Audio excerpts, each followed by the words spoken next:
వరలక్ష్మి పండుగ రోజు ఇంటికి ఈ 3 తీసుకొస్తే అదృష్టమే అదృష్టం. వరలక్ష్మి దేవిని విష్ణువు భార్యగా పరిగణిస్తారు. సనాతన ధర్మంలో వరలక్ష్మి దేవి ఆరాధన చాలా ముఖ్యమైనదిగా పరిగణించబడుతుంది. ఈ సంవత్సరం వరలక్ష్మి వ్రతాన్ని ఆగస్టు 25, 2023 నాడు జరుపుకోబోతున్నారు. ఈ రోజు ఇంటికి 3 వస్తువులను తీసుకుని వస్తే అది సకల సంపదలు చేకూరుస్తుందని నమ్ముతారు. సనాతన ధర్మంలో లక్ష్మీదేవికి ప్రత్యేక స్థానం ఉంది. లక్ష్మిని సంపదకు దేవతగా పూజిస్తారు. లక్ష్మీదేవి అనుగ్రహంతో జీవితంలో ఆనందం, శాంతి, సంపద, శ్రేయస్సు కలుగుతాయి. హిందూ మతంలో శుక్రవారం లక్ష్మీదేవికి ప్రీతికరమైనది. ఇక శ్రావణ మాసంలో శుక్రవారం నాడు వచ్చే వరలక్ష్మి వ్రతం చాలా శక్తివంతమైనది మరియు ప్రత్యేకమైనది. లక్ష్మీ స్వరూపమైన వరలక్ష్మి దేవిని ఈ శ్రావణ శుక్రవారం రోజు పూజిస్తారు. వరలక్ష్మి వ్రతం చేసుకుంటారు.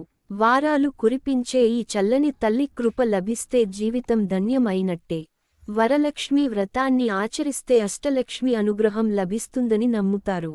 పద్ధతి ప్రకారం ఎలాంటి పొరపాట్లు జరగకుండా ఈ వ్రతాన్ని ఆచరించడం వల్ల జీవితంలో దారిద్ర్యం తొలగిపోయి, జీవితంలోని అన్ని రకాల బాధలు తొలగిపోయి సుఖ సంతోషాలు కలుగుతాయి. లక్ష్మీదేవికి ఇష్టమైనవి. వరలక్ష్మి వ్రతం రోజున లక్ష్మీదేవి అనుగ్రహం పొందడానికి ఇంట్లో కొబ్బరికాయను తప్పనిసరిగా తీసుకురావాలి. లక్ష్మీదేవికి ఇష్టమైన వాటిలో కొబ్బరి ఒకటి. దీన్ని ఇంట్లో ఉంచడం వల్ల వరలక్ష్మి ఆశీస్సులు ఇంటిల్లిపాదిపై ఉంటాయి. ఇంకా అమ్మ అనుగ్రహం పొందడానికి వరలక్ష్మి వ్రతం రోజున ఈ 3 పనులు చేయొచ్చు. బంగారు నాణేలు. బంగారు నాణేలు లక్ష్మీదేవికి ప్రియమైనదిగా పరిగణించబడుతుంది. వరలక్ష్మి వ్రతం రోజున లక్ష్మీదేవిని పూజించి పసుపు రంగు వస్త్రంలో 11 బంగారు నాణేలను కట్టి ఉత్తరం వైపు ఉంచాలి. ఇలా చేస్తే ఆ ఇంట్లో ఐశ్వర్యం పెంపొందుతుంది. శంఖం తీసుకుని రావాలి. లక్ష్మీదేవికి దక్షిణవర్తి శంఖం చాలా ప్రీతికరమైనది.